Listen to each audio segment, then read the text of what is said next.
Hello students, अब जो three phase में जो नेक्स्ट टॉपिक है वो है type of three phase connections. जो फोर्थ टॉपिक है ये क्या है, type of three phase connections. तो इसमें जो सोर्सेज हैं, वोल्टेज सोर्स, वो या तो स्टार कनेक्ट हो सकते हैं या फिर डेल्टा कनेक्शन। तो सबसे पहला जो कनेक्शन डिस्कस कर रहे हैं वो क्या है, स्टार कनेक्शन, जिसको हम इन जनरल वाई कनेक्शन भी बोलते हैं। स्टार और वाई कनेक्शन। तो देखिए यहाँ पर सब चीज़ें सीखेंगे कि लाइन वोल्टेज, फेज वोल्टेज, ये सब क्या होती हैं, ठीक है, इन डिटेल। तो यहाँ पर वाई कनेक्शन किस तरीके से करते हैं, देखो यहाँ पर पहला सोर्स दिखाया, ऐसे वाइंडिंग के थ्रू दिखाते हैं। इसका रीजन क्या है, देखो जब हम पावर सिस्टम पढ़ेंगे तो वहाँ पे हम क्या करेंगे कि जो थ्री फेज जनरेट करते हैं वो किससे करते हैं, जो सिंक्रोनस मशीन है जिसको अल्टरनेटर भी बोलते हैं उससे। तो यहाँ पर हमने तीन वाइंडिंग दिखाई हैं, ठीक है। और मान लो जो फेज सीक्वेंस है वो क्या है, ए बी सी। तो यहाँ पर वोल्टेज क्या है, वी ए, इस फेज की वोल्टेज क्या है, वी बी, और ये क्या है, वी सी। और इसको हम बोलते हैं न्यूट्रल, जिसको मान लो स्मॉल एन से रिप्रेजेंट कर रहे हैं। तो इसको हम क्या बोलते हैं, इसको हम बोलते हैं फेज। तो यहाँ पर कितने फेज हैं, तीन। फेज ए, ये क्या है, फेज बी, और ये क्या है, फेज सी। तो ये तो होते हैं फेज। अब बात करते हैं लाइन की। तो मान लीजिए इनको हम लोड से अगर कनेक्ट करेंगे, या फिर ऐसा मान लो कि जो ये वोल्टेज जनरेट कर रहे हैं इनको हम जो ट्रांसमिशन लाइन के थ्रू इनको लोड तक अगर सेंड करेंगे तो यहाँ पर हमें ट्रांसमिशन लाइन की ज़रूरत पड़ेगी। तो इनको हम क्या बोलते हैं, लाइंस, ठीक है। तो फेज और लाइन में आपको पहले डिफरेंस समझ में आना चाहिए। अब बात करते हैं फेज वोल्टेजेस की, कि फेज वोल्टेज और लाइन वोल्टेज क्या क्या होती हैं और इनके बीच में क्या रिलेशन होता है, ठीक है। तो पहले फेज वोल्टेज की बात कर रहे हैं। तो यहाँ पे हमने जो फेज सीक्वेंस मानना है वो क्या मानना है, A B C. Mean simply जो वी ए होगा वो क्या होगा, V M at an angle 0 degree, means V M sine omega T या फिर कोसाइन ओमेगा टी। हम इनको फेजर फॉर्म में लिख रहे हैं, ठीक है। तो यहाँ पर वी बी हम क्या लिख सकते हैं, V M at an angle -120 degree, and V C equals to V M at an angle +120 degree. तो ये तो आपको समझ में आना चाहिए। ये सब क्या है, फेज वोल्टेजेस। इन जनरल इनको हम वी एन भी लिख सकते हैं, वी ए एन, ठीक है। ये किसके रेस्पेक्ट में, ये न्यूट्रल के रेस्पेक्ट में है। जैसे अगर फेज़ ए है, इसका अगर कोई वोल्टेज होगा तो वो किसी के तो रेस्पेक्ट में होगा, तो ये किसके रेस्पेक्ट में होते हैं, न्यूट्रल के रेस्पेक्ट में, ठीक है। यहाँ पर ऐसा मान के चलो कि यहाँ पर एक वायर है, तो यहाँ पर जो सारी जो फेज़ वोल्टेजेस हैं वो किसके रेस्पेक्ट में है, यहाँ पर जो न्यूट्रल है इसके रेस्पेक्ट में। तो ये तो बात हो गई फेज़ वोल्टेजेस की। अब बात करते हैं लाइन वोल्टेजेस की। तो लाइन वोल्टेजेस क्या होती हैं, देखो यहाँ पर तो लाइन और न्यूट्रल के बीच की वोल्टेज है ये, लाइन एंड न्यूट्रल, ठीक है। और लाइन वोल्टेजेस क्या होती हैं, लाइन और लाइन के बीच की वोल्टेज, ठीक है। जैसे यहाँ पर सिंपली देखिए, ऐसा कोई ज़्यादा हार्ड चीज़ नहीं है जैसे आपको याद रखने में दिक्कत आती है। देखो किस तरीके से हम इनको प्रूफ करेंगे। सिंपल से जो नेटवर्क के रूल हैं वो हम यहाँ पर अप्लाई करेंगे। तो लाइन के बीच में अगर वोल्टेज हमें फाइंड आउट करनी है, तो अगर वी ए बी लिखूँ, देखो यहाँ पर तो जो वी ए है वो यहाँ का वोल्टेज है इस लाइन का, और वी बी यहाँ का वोल्टेज है। तो जो वी ए बी जो वोल्टेज आएगा वो लाइन का वोल्टेज मिलेगा, क्योंकि लाइन के बीच में वोल्टेज है, ठीक है। तो वी ए बी सिंपली क्या आएगा, we A minus V P. इसी तरीके से दूसरी लाइन वोल्टेज किस तरीके से डिफाइन कर सकते हैं, बी एंड सी के बीच में। तो क्या लिखेंगे, V B C equals to V B minus V C. और तीसरी लाइन के बीच में वोल्टेज हम कैसे डिफाइन कर सकते हैं, देखो यहाँ पर ए और सी के बीच में, तो हम इसको लिख सकते हैं V C A equals to V C minus V A. तो ये क्या है, ये लाइन वोल्टेजेस हैं, ठीक है। तो अब देखिए इनकी कैलकुलेशन कैसे करें।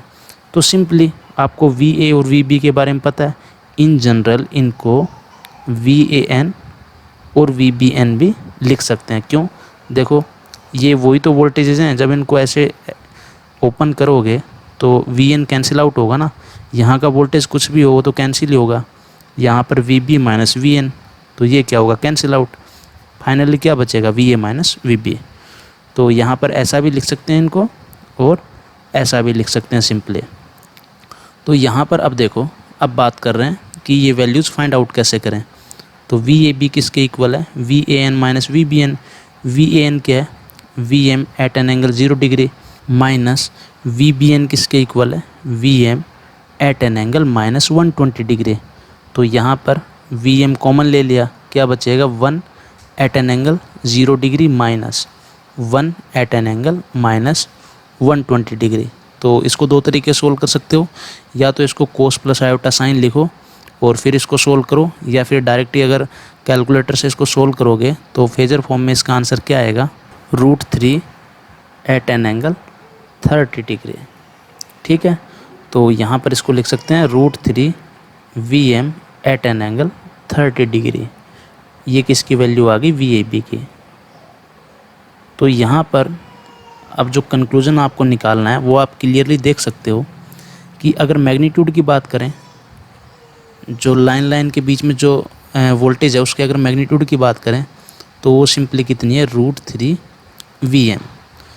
और अगर जो फेज वोल्टेजेस है उनके मैग्नीट्यूड की बात करें, जैसे वी ए है, इसके अगर मैग्नीट्यूड की बात करें तो सिंपली क्या है, वी एम। तो यहाँ पर वी लाइन टू लाइन जो वोल्टेज है उसका मैग्नीट्यूड जो फेज वोल्टेज है उसके मैग्नीट्यूड का √3 टाइम्स होता है, ठीक है। ऐसे इसको लिख सकते हैं √3 वी फेज। तो ये आपको समझ में आ गया होगा कि मैग्नीट्यूड में क्या रिलेशन है और फेज में क्या रिलेशन है, वो भी आप क्लियरली देख सकते हैं कि जो लाइन टू लाइन वोल्टेज है, देखो यहाँ पर वी ए बी है, ये फेज ए से 30 डिग्री लीड कर रही है, ठीक है। मीन्स अगर जैसे मैं वी ए बी की बात करूं तो ये जो लाइन वोल्टेज है ये वी ए से 30 डिग्री क्या करेगी, लीड। ऐसे ही अगर वी बी सी की बात करूं तो वो फेज बी से 30 डिग्री लीड करेगी, और वी सी ए की बात करूं तो फेज सी से 30 डिग्री क्या करेगी, लीड करेगी। और इनके मैग्नीट्यूड की हमने बात की कि जो लाइन टू लाइन वोल्टेज जो है इसका मैग्नीट्यूड फेज वोल्टेज के मैग्नीट्यूड से √3 टाइम्स होता है, ठीक है। अगर इसको एग्जैक्ट लिखना चाहें, लाइन वोल्टेज और जो फेज वोल्टेज है उनमें अगर फेज और मैग्नीट्यूड का रिलेशनशिप एक साथ लिखना चाहें, यहाँ पर आप दोनों कंक्लूजन एक साथ निकाल सकते हैं, मैग्नीट्यूड और फेज का, ठीक है। अब इसी तरीके से अगर हम V B C find out करें, देखो वी बी सी तो वो क्या आना चाहिए, देखो पहले ही हम रिजल्ट प्रिडिक्ट कर रहे हैं, जो मैग्नीट्यूड है वो कितना आएगा, √3 वी एम, और फेज कितना आएगा, जो फेज बी है उससे 30 डिग्री क्या आएगा, लीड। मीन्स -120 डिग्री है तो इससे 30 डिग्री क्या करेगा, लीड। तो ये वैल्यू क्या आएगी, √3 V M at an angle -90 degree. तो ये भी हमने प्रेडिक्ट कर लिया, और इसी तरीके से हम अब वी सी ए भी फाइंड आउट कर सकते हैं। वी सी ए क्या आएगा, √3 वी एम, और फेज सी से 30 डिग्री क्या करेगा, लीड करेगा। मीन्स 120 डिग्री प्लस 30, तो ये वैल्यू कितनी आएगी, √3 V M at an angle 150 degree, ठीक है।